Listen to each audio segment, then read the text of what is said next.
Well, it's time to cover the first of four Wembley playoff finals this month on the channel. We start, of course, with two sides looking to make it into the EFL. Bromley host Solihull Moors at Wembley this Sunday in the Vanarama National League playoff final. Both sides got through in pretty emphatic fashion, and we are going to preview and predict what's going to happen at Wembley this Sunday. As always, I'll encourage you to get involved. Let me know down in the comments what you think the score will be, as we look ahead to a big game on Sunday afternoon. Following the results last weekend, though, no matter what happens, we are going to be seeing a new side in the EFL next season, because Bromley and Solihull Moors, albeit one with a longer history than the other, have never competed in the professional English leagues. So very quickly, before we have a look ahead to this game, let's have a quick recap of what we predicted in the semi-finals, and it is two correct outcomes with a perfect score for me. I did think Solihull would surprise Barnet, not as emphatically as they did in the end, and I had Bromley to beat Altrincham 3-1 in the game I was at last Sunday. You can see the clips from that up there. But yes, 3-1 was the correct score, which gave me 4 points out of 6, and no one managed to beat that. So maybe National League predictions are the way forward for me not to get embarrassed by the comments section. Let's move on to the final though. Give us your prediction for this one again, as we look at a game between two sides that are among the three hardest to beat in the National League this year, along with Chesterfield, who of course won the title. It's Bromley versus Solihull Moors. It's third versus fifth.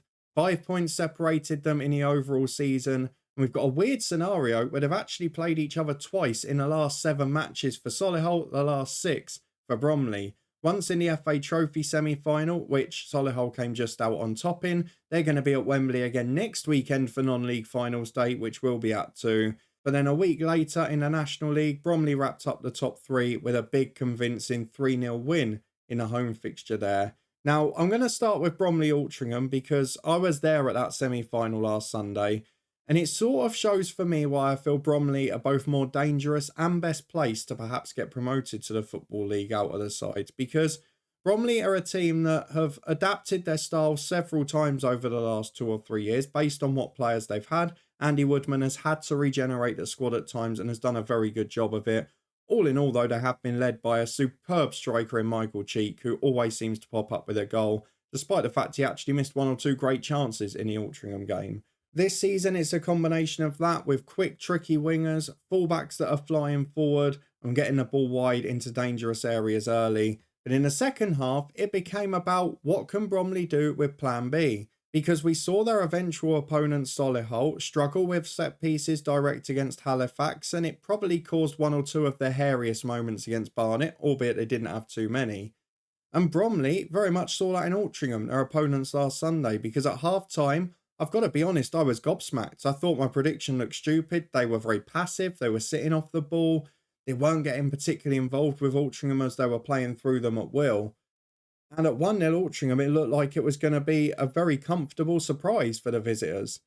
In the second half, though, we saw Bromley adapt. They got the ball into the box immediately. They won set pieces. The first goal came from a corner. The second goal came from a long throw. The third goal was then confidence. It was a brilliant move. But the first 2 goals came from adapting the style, just getting the ball into the box and winning set pieces, something that Bromley had tried not to do in the first half. They tried very clearly to play in open play, keep the ball in the middle, and then work to wide areas when there were openings, which didn't really appear. And it definitely threw Altrincham that quick turnaround. They then changed back and managed the game really well, went back to that more calm, possession-based style at times, and it was able to get them over the line pretty comfortably in the end against an Altrincham side that we know at their best are a very big goal threat and one of the highest scorers in the National League this year. So that element impressed me with Bromley, not perhaps the first half performance, because overall it wasn't as emphatic a win as Solihull had against Barnet, but the way they adapted and changed their style and the fact that they do have an evident plan A and B does allow them to be a threat to more than one style of play in opposition. And that's going to be a big thing for Solihull to deal with this weekend. Going on to Solihull, I don't think you can speak highly enough of how they played against Barnet. Now, I know it's the second year in a row where Barnet haven't turned up for a home playoff game after better seasons than they'd had in previous years. But after that game against Halifax, where again they flew out the traps, they got to 3-0 up, they were brilliant.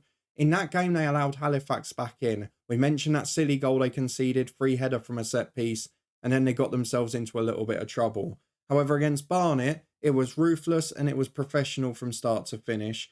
They're a side that have scored less goals than the others at the top end of the playoffs this year, but actually them and Bromley are the two quietest attacks from the top six this season. The difference is that Bromley have had a far better defence, but if Solihull can play like they did in a Barnet game, that might slightly negate that factor going into the Wembley final. We've also got to bear in mind that Bromley have been to Wembley a couple of years ago, winning the FA Trophy in front of about 30,000 Wrexham fans, which was a great day out, by the way, to watch. Combining that with Solihull, who are going to Wembley twice in 6 days with the FA Trophy final next week, a lot of fans will have bought tickets for the second one in advance because they will have come out earlier. Is that going to affect the attendance and the balance of fans in the crowd? Bromley obviously very local for Wembley as well. So there are a few factors that may have an impact on the day and maybe slightly edge me towards Bromley here. But we've seen players from both teams that have just got tons of quality. Solihull looking a real threat. Lovely to see Sabara scoring, who had been a star in the playoff runs in previous years. Campbell looks a real threat, having joined partway through the season. And Jack Stevens is an informed man, which is the perfect time to be saying that. For Bromley, they managed to do it without Michael Cheek in goal-scoring form, and if he can find space in the box at Wembley, you'd maybe bank on him to save it for the biggest of occasions. Both sides have finished the season in relatively good form. Solihull's only defeat in their last 6 was that game against Bromley, whereas for Bromley, they lost against Gateshead on the final day when third was wrapped up, and the last defeat before that was actually in the FA Trophy, again against Solihull Moors. So it is a very interesting game, and there are a number of arguments to suggest that either side could win it. Solihull have scored 4 twice in a row in the playoffs, which is exceptional. And we saw Grimsby a couple of years ago come into it when Wrexham were favourites and other teams were being talked about, and they just scored goals for fun, found their way through.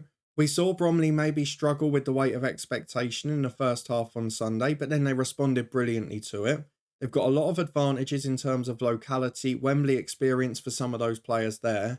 And they've also got the advantage of having had a slightly better season in terms of goal difference, in terms of winning games comfortably, and in terms of points amassed as well. You do have to consider factors we mentioned in the semis as well, which is Solihull Moors had the best away record in the league. Playing on a big pitch at Wembley, will it allow them to be more compact and find spaces on the break? Or if they get penned in, will Bromley set-piece threat show again, as it did against Altrincham? And it's something we have seen Solihull be susceptible to against Halifax in the playoffs and against Bromley in the league fixture a few weeks back. So I've been umming and ahhing about this. I'm really toying between the two. I do genuinely feel that Bromley are maybe slightly more prepared to go up to the EFL, and there's going to be the digging up of a 4G pitch if they do go up. I wouldn't rule out this game going beyond 90 minutes because of the top 6, Solihull and Bromley have drawn by far the most this season. However, Bromley have only lost 9 matches. They're a tough nut to crack. They're a tough team to beat. And I just feel for Solihull after 2 big efforts that maybe this will be one too far.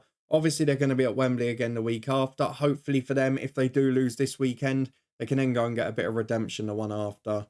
I just feel Bromley have got the slight edge in this game. I could easily see it going either way by the odd goal.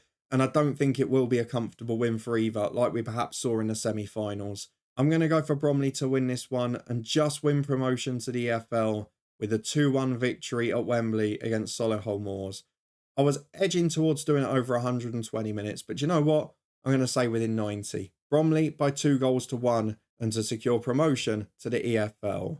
That's just my prediction for the Vanarama National League promotion playoff final though. What do you think will happen on Sunday at Wembley? Let me know down in the comments below. Give me your score prediction. Let me know if you're going. Hopefully you're going to make a great day of it. Good luck to both sides. Honestly, you've both been brilliant entertainers in the playoffs. Great to watch. Really enjoyable. And both have had recent playoff experience, of course, too. So fingers crossed you both perform your best and we get a great game as a neutral. Let us know what you think the score will be in the comments. If you enjoyed this one, please do put a thumbs up on it. Subscribe and turn that notification bell on to stay up to date with everything across the channel. But for now, a massive thank you for watching in what has been a very busy week on this channel. We had our League One playoff semi-final predictions yesterday. The day before that, we looked ahead to tomorrow's final day in the Championship. You can find both of those up in the eye above. We're also back tomorrow with the League 2 semi-final predictions as the playoffs come thick and fast across the EFL now. We'll be back after all the dust has settled with our end of season reaction to our predictions and what's happened during the season.